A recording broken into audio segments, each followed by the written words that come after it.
Hey guys, welcome back. So we're outside today doing our fall cleanup. We're picking the rest of our tomatoes, the rest of our peppers, eggplant, and squash. We're gonna get all of that out. We're gonna pull all those plants, put them in the burn pile to get those burned for the year.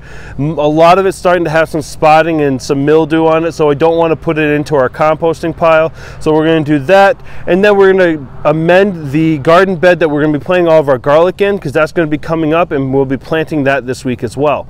So we have a lot of work ahead of us. I'll take you along with us. I'll show you some of the stuff that we have planted for our fall crop. A lot of our greens are still in the garden. They're still growing. They're looking good. So I'll kind of show you what we've got going on still, and I'll take you along with us. So let's get started. Are you eating all the tomatoes? Your bucket's empty. You got seeds all over you. Can you put them in here? Put the tomatoes inside the bucket.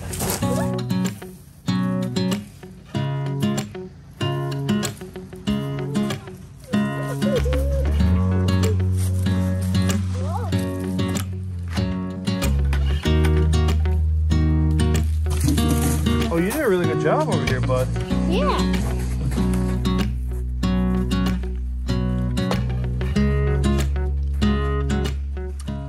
All right, so all the tomatoes are picked. Now it's time to pull the plants here.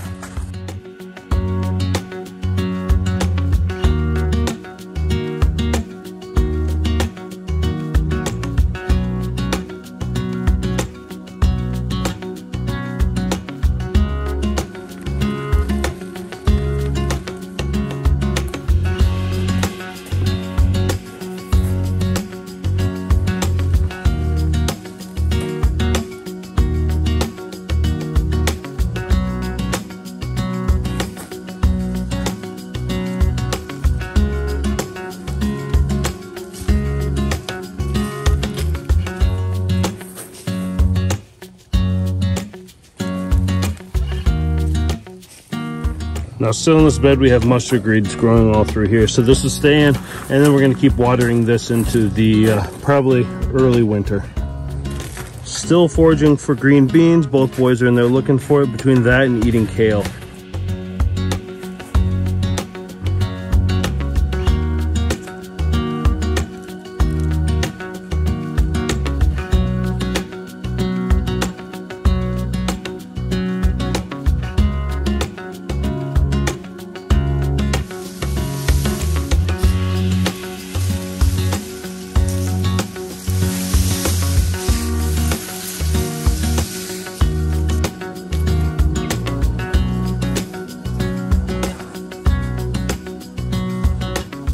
And over in this area, we've planted our baby greens. We have some lettuce, we've got some spinach, Swiss chard, I believe, which is over here.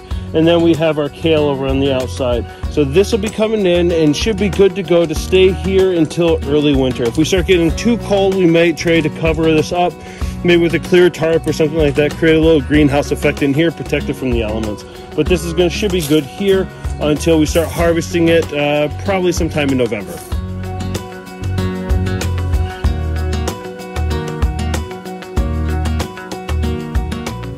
So this is where we're going to end up putting our garlic. We do have a lot of leaves and leftover basil and stuff from the tomato plants in here. But what we're going to end up doing is kind of amend the soil a little bit, mix it up. And then we're going to put our garlic in here and we're going to plant it. That'll probably be in the next couple days. Last year we planted a variety of different garlic. We planted 2 soft necks and 1 hard neck. And the only thing that came up this year was the actual hard neck. Now, learning from our mistake, we're going to be planting 3 different varieties of hardneck. The first variety is the one we use most often. It's the spiciest and the biggest flavor, and that's the music.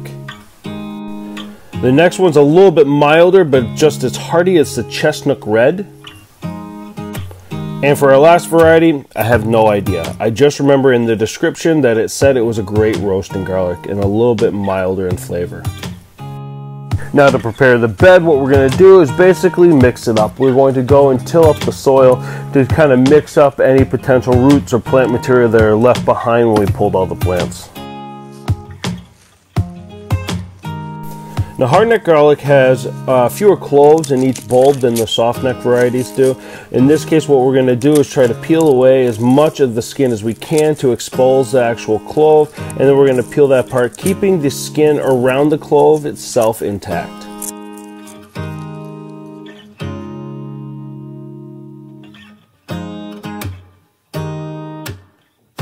Now to prepare the soil, what we're going to be doing is laying down rows of biotone from Espoma. It's a great starter fertilizer. So we're going to be putting this into rows about 3 inches apart, and we're going to be placing each one of these cloves of garlic about 3 inches apart. Now planting the cloves of garlic is pretty easy. What you're going to want to do is you'll see the flat portion of the clove. That is going to be where your roots are going to be coming out. You're going to push that down about 2 inches into the soil. Now the base of the clove should go about 2 inches into the soil, not the top. And this is our music variety. We're going to be planting all of these on this side because we use this the most often. We're going to be planting more of this than the other varieties. Now we're going to continue the same process with our chestnut red, but what I'm starting to find out with this and our unknown roasted garlic is they have significantly more cloves in each one of the bulbs. This means I get to be a little choosy. I'm going to pick out the largest cloves of garlic in the hope that they're going to create the largest bulbs of garlic.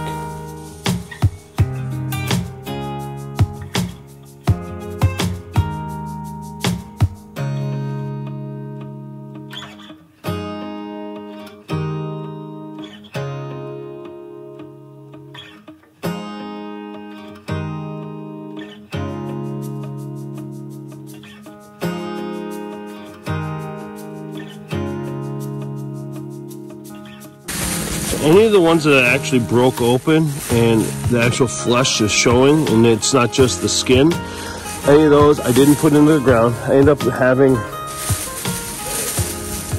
a full 3 bulbs unopened left. So now inside the bed I've got it separated into 3 different sections. One here, one there, and then the last one over there.